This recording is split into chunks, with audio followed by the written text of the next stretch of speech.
জমছে এক পাহাড় অসহ্য বিচার, স্তব্ধ হয়েছিল তারা ব্যস্ততা হাজার।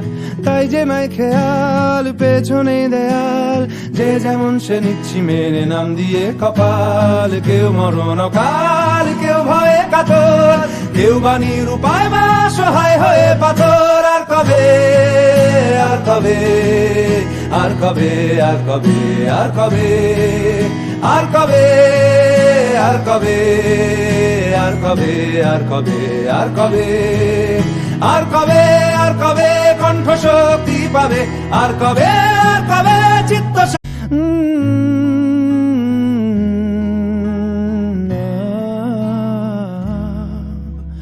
জমছে এক পাহাড় অসহ্য বিচার, স্তব্ধ